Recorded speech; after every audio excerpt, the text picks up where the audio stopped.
Are you saying our fathers were wrong? That all we built means nothing? There are nations whose names live on in books, and there are nations whose names live on only as warnings. By Allah, this is real.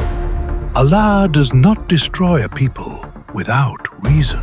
Do it now before anyone stops you. He does not seize them without message. He does not punish without mercy coming first. What is happening to us? This wasn't supposed to happen. When a people are warned and they still choose arrogance. How long will this continue? Our children wait while an animal drinks first. This is humiliation. A moment comes when mercy steps back and judgment moves forward. This is the story of Thamud.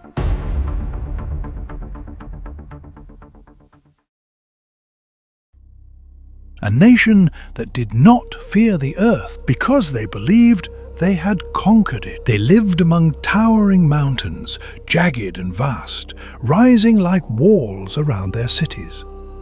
Where others saw danger, Thamud saw opportunity. They carved their homes directly into stone, not shelters, not caves, but palaces.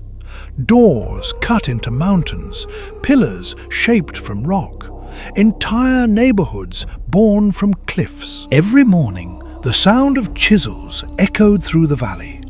Stone fell, walls rose, and with every strike, their confidence grew. Among themselves, they spoke with pride. Look at what our hands have built.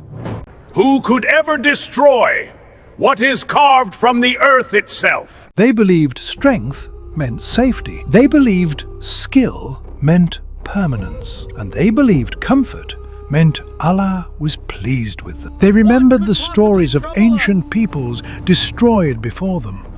But those stories felt distant, unreal, like legends meant for weaker nations. We are stronger, smarter, established. We are not like them. And so they lived without fear of tomorrow. But Allah saw what they could not. Among the people of Thamud lived a man they trusted, a man they respected. He was not foreign. He was not unknown. He had grown among them, shared their food, walked their roads. His name was Ṣāliḥ. Before he spoke of Allah, they called him wise. Before he warned them, they called him honorable. And that is why his words shook them when he finally stood before them. One day, as the people gathered in the open spaces of the city, Ṣāliḥ spoke. His voice was calm, steady, without anger or drama. O my people, worship Allah. You have no God but Him. He brought you from the earth and settled you upon it. So seek His forgiveness, then turn back to Him. The crowd fell quiet. Some listened closely, others shifted uncomfortably. Then the murmurs began. Ṣāliḥ, you used to be one of us. You were respected. Are you saying our fathers were wrong? That all we built means nothing? Ṣāliḥ did not raise his voice. He did not insult them. I only fear for you, he replied. A day will come when strength will not save you. Turn back before that day arrives. Laughter broke out. If Allah wanted to warn us, why would He choose you? Why not someone greater? Others nodded in agreement. They did not deny Allah's existence. They denied accountability. And among the leaders of Thamud, something far more dangerous began to grow. Fear of losing control. That night, the influential men gathered away from the public eye. Their voices were low. He is planting doubt. He speaks of judgment. Fear weakens loyalty. If the people listen to him, our authority fades. They agreed on one thing. Ṣāliḥ must be challenged. The next day, they approached him openly, where all could see and hear. If you are truthful, bring us a sign, not stories, not warnings, a miracle. Ṣāliḥ paused. A miracle was not a performance. A miracle was a door.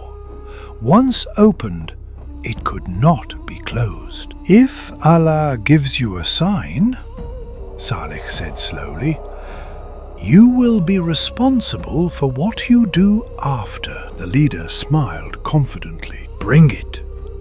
The ground trembled, not gently, not slowly. At first, people thought it was wind. Then the shaking grew stronger. Birds scattered into the sky. Children screamed and ran to their mothers. The mountain, the very stone they trusted, began to crack.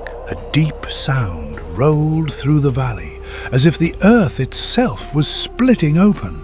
From the heart of the mountain, a massive let opened, and from that let, something moved. The crowd fell silent. From solid stone, a living creature emerged. A she-camel stepped forward, breathing heavily, dust clinging to her body. A man dropped to his knees. By Allah, this is real! We asked for this. This is the she-camel of Allah. She is a sign for you. Do not harm her. Do not touch her.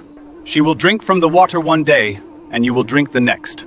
This is your test. Some hearts softened, others hardened. A miracle does not force belief. It exposes what already lives inside the heart. And as the she-camel walked slowly through the valley, calm and unafraid, something dark began to stir among those who felt humiliated by obedience. They had received the sign they demanded, and soon they would decide what to do with it. The she-camel became part of their lives. She walked through the valley, slowly, calmly, as if she belonged there.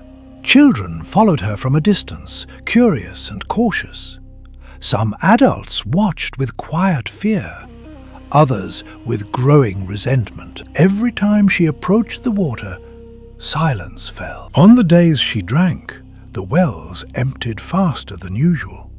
The sound of her drinking echoed in the stillness, a constant reminder that this was not an ordinary animal. This was a command from Allah, walking among them. At first, they obeyed, not because their hearts had surrendered, but because fear still outweighed pride. Men stood by the wells, watching her drink, counting the moments until it was their turn again.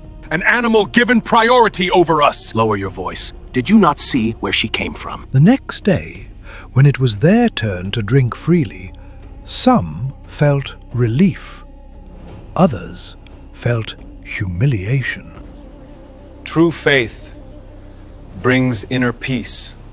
Some nodded, their hearts softening. Others listened, but their faces hardened, and slowly the test began to separate the people. When night fell, obedience faded. In the shadows of carved stone homes, voices gathered, low and angry. Men sat together away from the public eye, the firelight flickering across their faces. How long will this continue? Our children wait while an animal drinks first. This is humiliation. This is not about water. This is about control. Eli has turned the people against us. Every day that camel walks among us, our authority weakens. But did you not see the mountain? Yes, and still we breathe, still we live. Where is this punishment he warns of? If the camel is gone, the test ends. It is only an animal. And in those 4 words, their fate tightened around them. The morning was quiet, too quiet. The she-camel walked alone, unaware of what had been decided in the darkness. The valley seemed still, as if creation itself was holding its breath. Footsteps followed her. A man approached from behind, his face tight with determination. His hand trembled. Around him, others watched, some frozen. Do it now before anyone stops you. The blade caught the light, and in that moment, it was no longer about the camel. It was about defying Allah openly. The act was done. A cry echoed through the valley. "What have you done?" someone shouted. The body lay still. The miracle they demanded, murdered by the same hands that begged for proof. When Ṣāliḥ arrived, he did not scream. He did not strike them. He looked upon them with a grief deeper than anger. Enjoy yourselves in your homes for 3 days. 3 days. That is a promise that will not be denied. Is this your punishment? A countdown? The first day passed quietly, too quietly. The sun rose as it always had, spilling light across the carved mountains of Thamud. People stepped out of their homes, expecting life to continue as before. Some laughed about Ṣāliḥ's warning. Others repeated it as a joke. 3 days. Then what? Maybe the mountains will walk away. But beneath the laughter, something had changed. Faces began to pale. By midday, people noticed it. Is it just me, or do I look different? You look fine. On the second morning, there was no laughter. The people woke to a horrifying truth. Their faces had changed further. What is happening to us? This wasn't supposed to happen! You said nothing would happen. I said the mountain split, not that he controls time! Fear spread faster than pride ever had. Children began to cry without knowing why. Animals refused to settle. The air itself felt heavy, as if the valley had become smaller, tighter. People ran to Ṣāliḥ. "Take this away from us," they begged. The time for prayer was before the miracle was killed, not after. By nightfall, the city was silent. Doors were shut. Lights were extinguished.